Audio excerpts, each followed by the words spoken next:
Good, I think this is Tuesday. Good Tuesday morning. This is Brent with Lykins Motorsports. And woke up. I'm going to try to get some work done. I feel like I'm about to sneeze.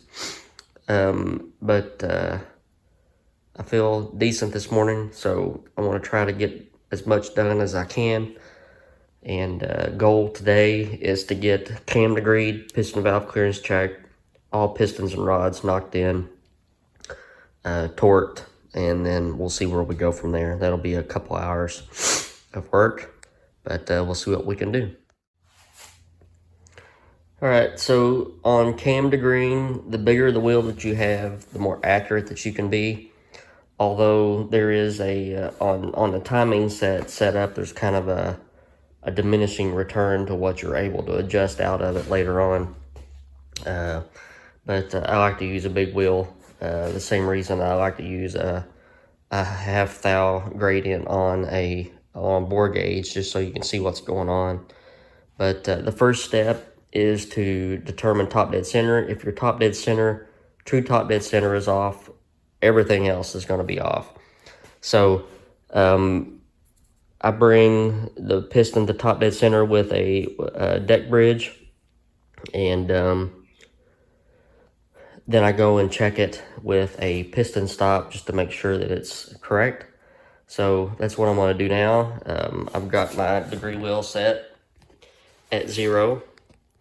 And what we're going to do is just roll it down so that my piston stop doesn't hit the piston right off the bat.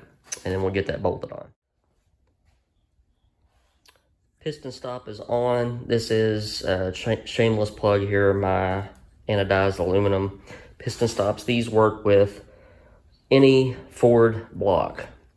And a lot of your aftermarket piston stops are not wide enough to do a Ford block like this. They're made for Chevrolet stuff. So this one's wide enough, plus it's also cut for a 9/16 bolt, so it'll work on some of your higher end big block Ford stuff. But we're going to roll until piston touches. Boom. We're going to look at our degree wheel. I am at 22.5, and we're going to go all the way around and let it touch.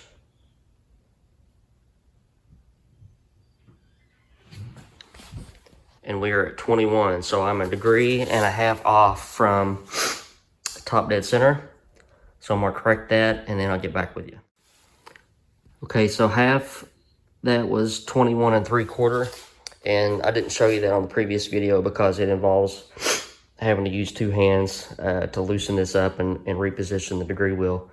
But the gist of it is, when you go from stop to stop, all the way over, boom, all the way back the other way, boom, it has to read the same, so that I know that right now I'm at true top dead center. All right, so the next thing that you need is a very rigid setup to hold your dial indicator. And we set our lifters in here. They really need to be solid lifters so that you don't have to worry about the plungers moving or anything like that. But you use the EVO method, exhaust valve opening, intake valve close, to get the lifter that you're working off of on the base circle. When it's on the base circle, what I do first is 0 my dial indicator, and then roll the engine over to check the lift, and then compare it to the cam card. We should have 369 thousandths of load lift on this one. So 1, 2, 3, 50, 60, 5, 6, 7, 8 and a half. A little over a half. So I would call that good. Sometimes you need to hold just a little bit of pressure on your dial indicator because your tip may not fit the cup radius that's in your it's in your lifter exactly. So just keep tension on that. So I'll record that 369 thousandths dimension. It's actually 368 and like 7/10, but doesn't really matter. At that point, we are at the peak of the lobe. We're going to set to 0. This is called the intake centerline method. We're going to go back 100 thousandths just to make sure. See, that's why you need to push down. I probably need to put the camera in a holster or something. So right now we were at the peak of the lobe. We went way down the lobe and then we come back up so that we are at 50 thousandths before the peak of the lobe. Then we look at our degree wheel. We're at 64 degrees. I'm gonna keep on going. It should go to 0. Yep, and then go back. So let me explain what we were doing here. Let me get back to 50. So remember, we went to the peak of the lobe. We set our dial indicator to 0. We went backwards way down the lobe, and then we started back up. So we were at 50 thousandths before the peak of the lobe. Then we kept on going until we got to the peak of the lobe, and then we started back down the other side of the lobe. And now we are at 50 thousandths on the other side of the lobe. So we are at 145 there. What stinks is that I can't remember the other number.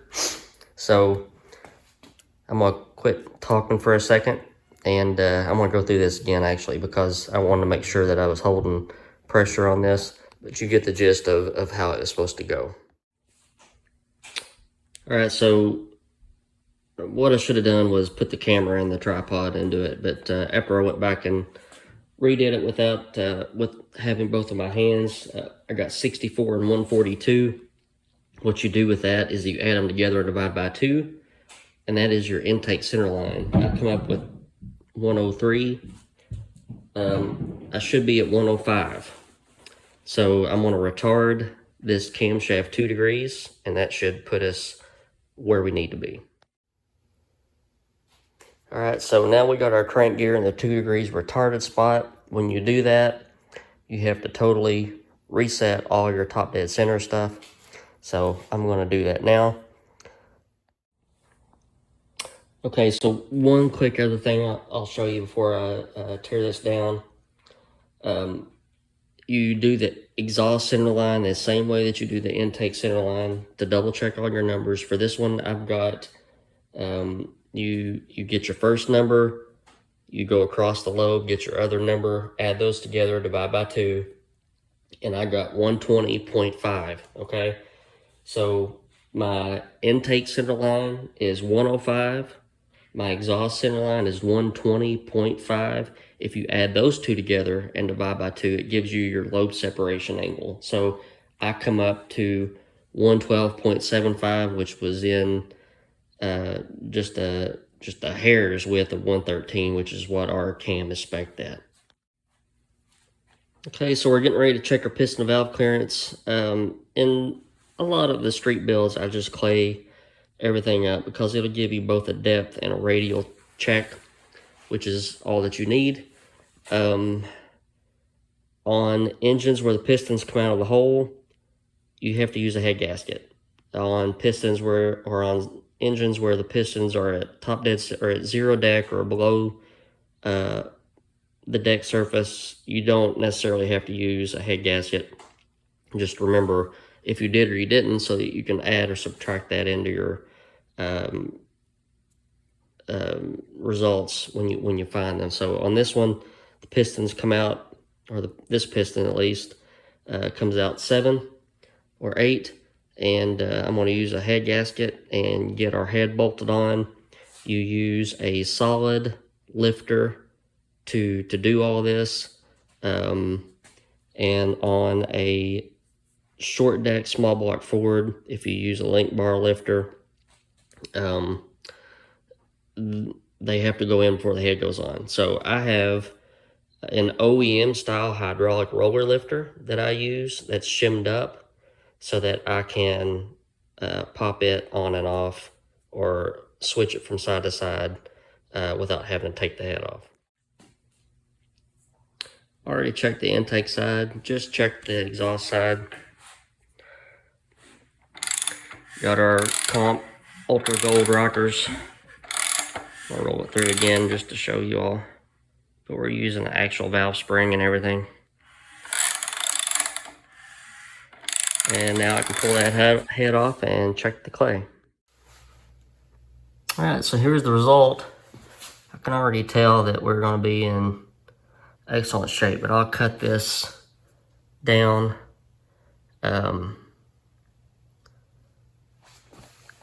with a razor blade and check our radial and depth clearance, but we're in good shape. And next step is to get all of the rest of our rods and pistons in. Okay, it took me a little while to get to this point, but I like to have all the rings on the pistons, all the caps laid out. That way I can just go through and bang, bang, bang, bang, bang, and get our pistons knocked in. I've got oil on, light coat of oil on the cylinders on both sides, so I can go through and knock all these out. Do not dunk your pistons in oil. You don't need that much, and you don't want to load the rings so far up with oil that it may cause some break-in issues later on. So you just don't need very much. I want to position my camera in front of the engine, and we're going to get all these pistons knocked in.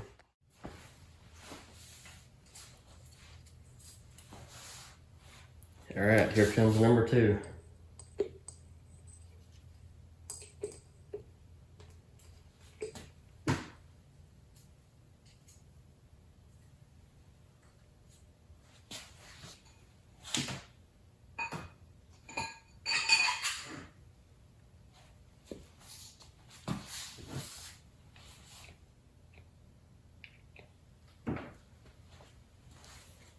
Tapered ring compressors are straight up awesome. Until that happens.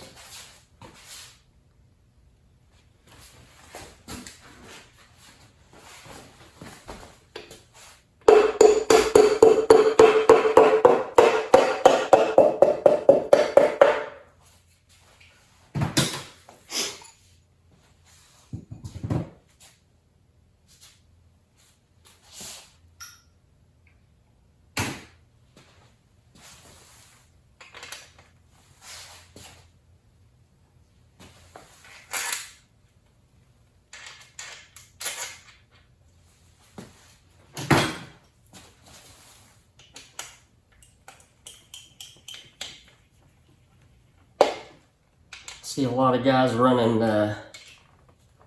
little mini impact guns when they put rod bolts and stuff in. Just never been a fan of doing that. I like to do everything by hand so I can feel what's going on.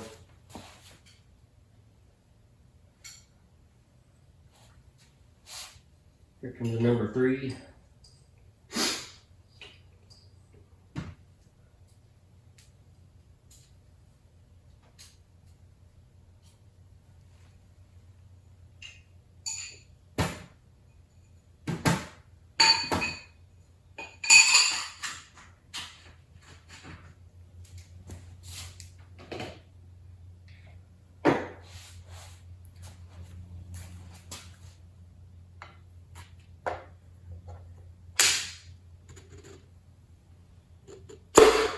They'll poop the bed.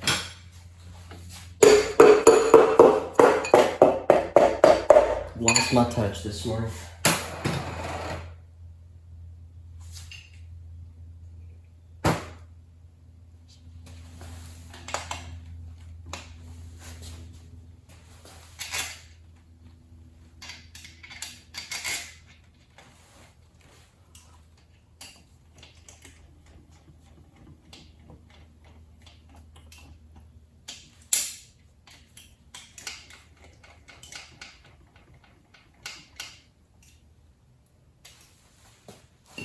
Sometimes the lower tension rings. We'll let you slam them in there. Sometimes they won't.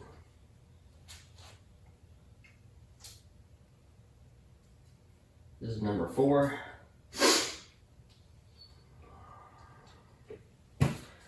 Off camera, I am putting oil on the skirts and on the piston rings themselves.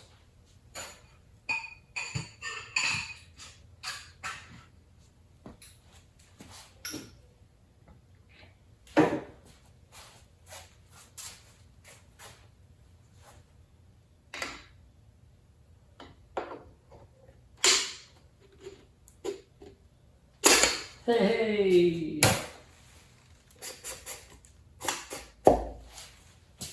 Stellar got a groove back.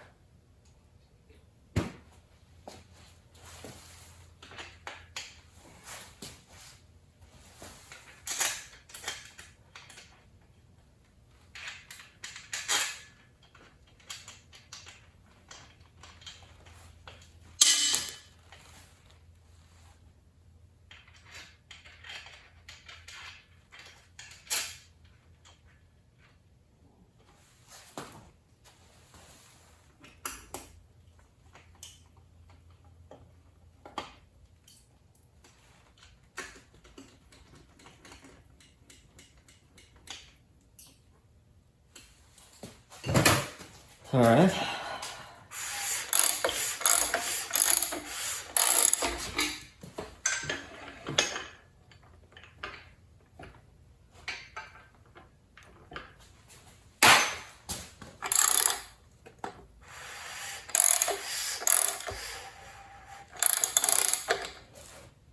Number 5.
Can y'all see my big old head?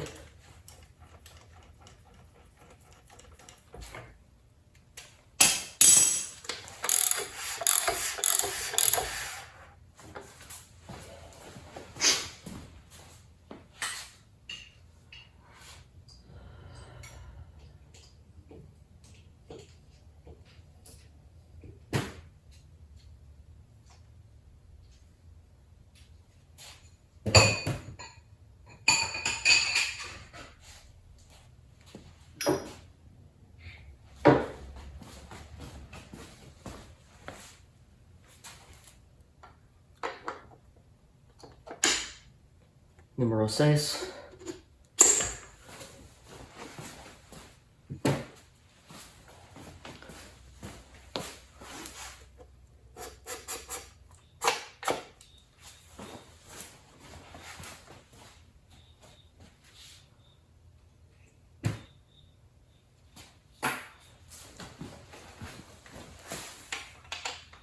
Engine building in real time.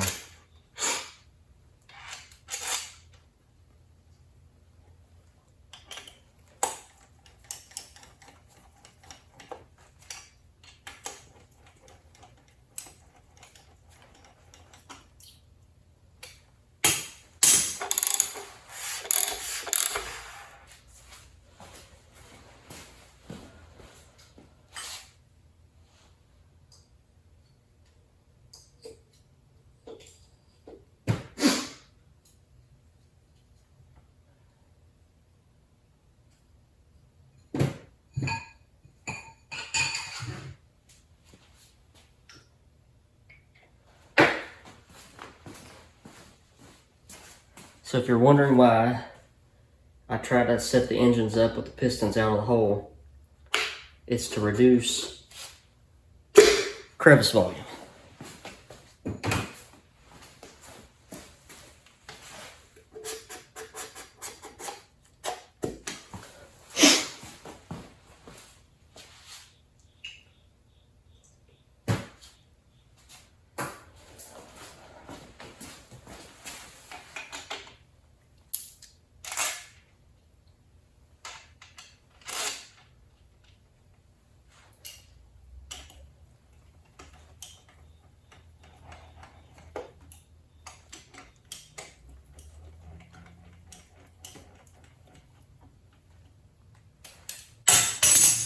Almost done.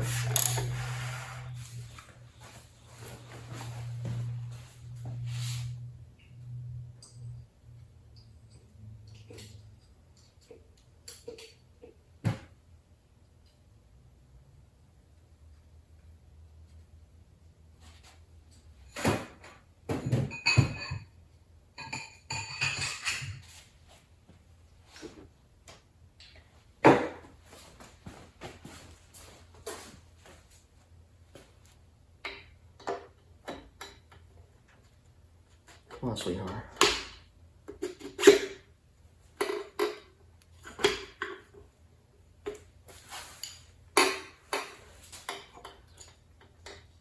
That is how you know, like before, when the pistons weren't going in, and I used the butt end of that hammer, because you can tell by feel when something's hanging up and then when something just isn't perfectly square when it's going in. I'll cut all the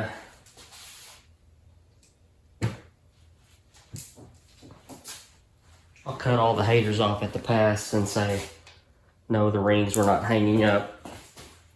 Nothing's broke, nothing's torn up. It just happens every now and again.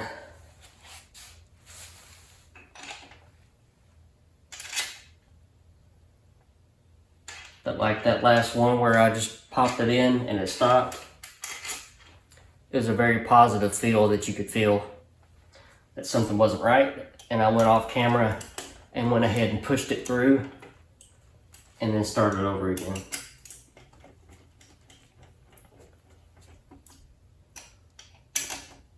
On really low tension stuff, like on race motors with vacuum pumps and that sort of deal, the pistons will almost fall in by themselves.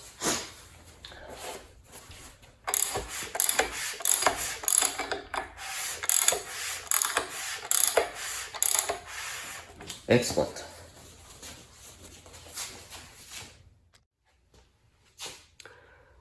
Okay, so I went through off camera where I wouldn't have to worry about taking my time, and checked all the pistons. I checked 4 corners. This one's 7 out, 5 out, 5 out, 6 out. So given there's a tolerance stack on, you know, a tolerance on rod length, on compression height, on deck height, just plus or minus a couple 3,000ths is pretty good.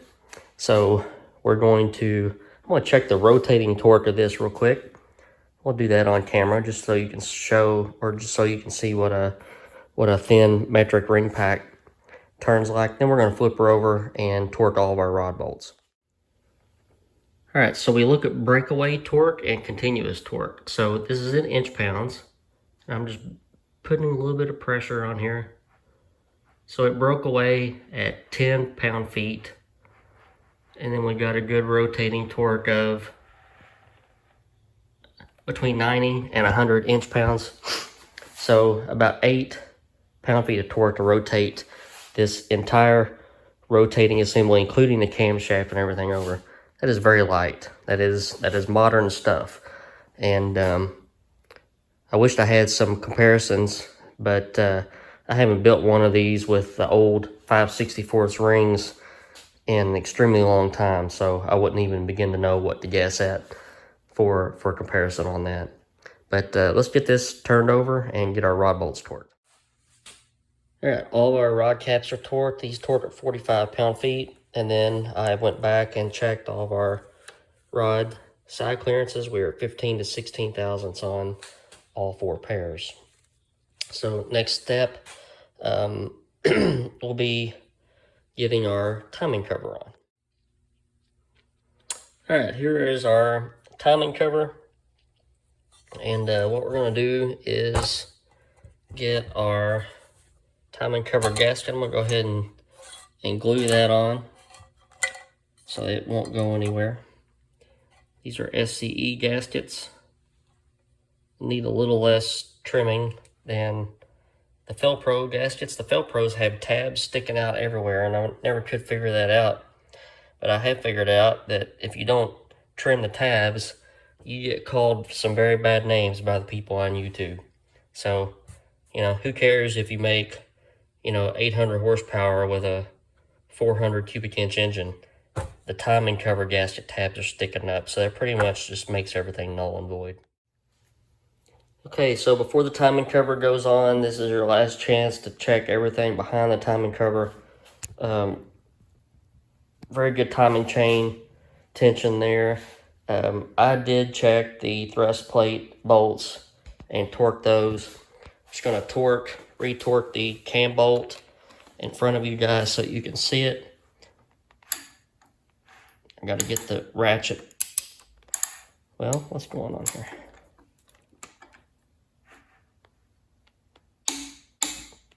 That's 45 pound-feet of torque. And now we're ready to, I'm going to find my bolt kit. I've got an AMK bolt kit for an early 289 that we're going to use. We're going to dig out the timing cover bolts, and we're going to get this timing cover on. Alright, so I did find our bolt kit. AMK makes these really nice kits, and you can generally pick out the year and everything that you're dealing with.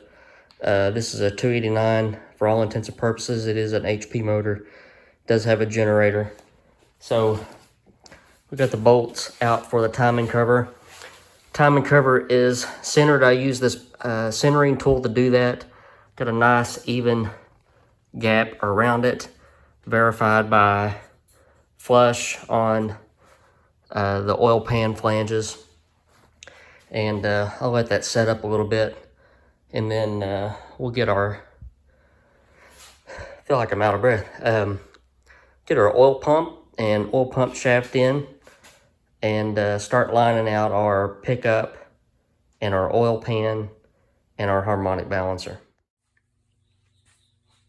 All right, for the oiling system side of this, we're using an ARP pump drive. We're using this Melling M68A, which is a little bit higher pressure than normal. I generally don't run high volume pumps on small block Fords. There's really no need for it. And no hole in the cut plug, everybody. So I'm going to get this on, and we're going to get I'm going to go ahead and put our pickup and our oil pan on. I've been in FE mode for a little bit, so I remembered on small block Fords that I like to go ahead and put the oil pan on so I can double check this seal, the end gasket, before I put the balancer on, because it's kind of hard to see it with the balancer on it. So that's another tip for you guys. Then once the oil pan is on, I can put the balancer on. We can check this engine does not have a timing pointer. It's a 2 o'clock pointer built into the timing cover, and we can check our top dead center. And I'm gonna have to get a little bit creative on marking these balancer marks. We're gonna go up way higher than 12 degrees. So what I'll probably have to do after I get it painted is to go ahead and these are in increments. So we'll go up to probably like 36, 38 or something, and I'll mark it off in white so that we can see it, and then that'll let me set the timing on the dyno. All right, so we are at the point where the oil pan is going to go on. This is a Kevco pickup bolted to our Melling oil pump, and Kevco made this pan to be stock appearing, but it's got some neat little tricks in it, like some trap doors and baffles, and also an oil temperature bung. And I think I did a video on that in the past if you want to go brush up on it.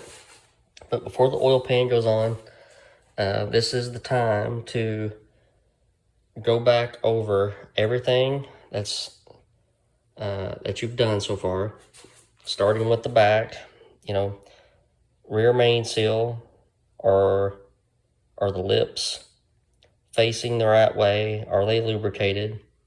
Are all the main bearing clearances checked? Are all the rod bearing clearances checked?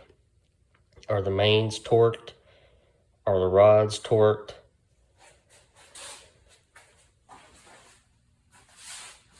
Oil pump shaft is in. You got a little bit of slack in it, so it's not bound up. Fasteners are tight. Pickup is tight. Pickup clearance checked. Camshaft is degreed. Cam bolt is torqued.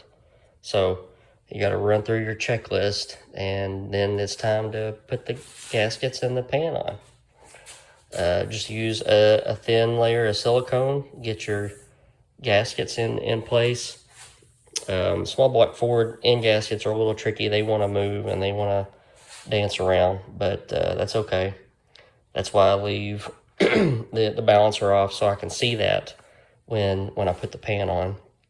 Otherwise, just bolt it on and go. All right, still plugging away. Oil pan is on. I'm gonna just get the balancer on, check our top dead center while the head is off, and then lifters go in first, and then head gaskets, and then cylinder heads, and then I think I'm gonna call it a day. Balancer is on and torqued, and used piston stop, and we are dangerously close to top dead center, enough that I'm not gonna tweak it. What I'll have to do after it's painted is figure out how to get some more marks on here so we can get an accurate time on the dyno. But as for right now, lifters are going in, head gaskets are going on, cylinder heads are going on, and then I'm done for the day. All right, our Morel lifters are in. Got our deck surfaces cleaned off, and got some Velcro 47 thousandths thick gaskets, so it should put our piston head clearance at around 3940, which is an excellent place to be. Gonna get our heads bolted on, and I'll do one last outro video, and then we're gonna call it a day. Heads are on and torqued. The phone is at 1%. Appreciate you guys for watching. Tune in tomorrow. We'll see if we can get some more work done on this engine.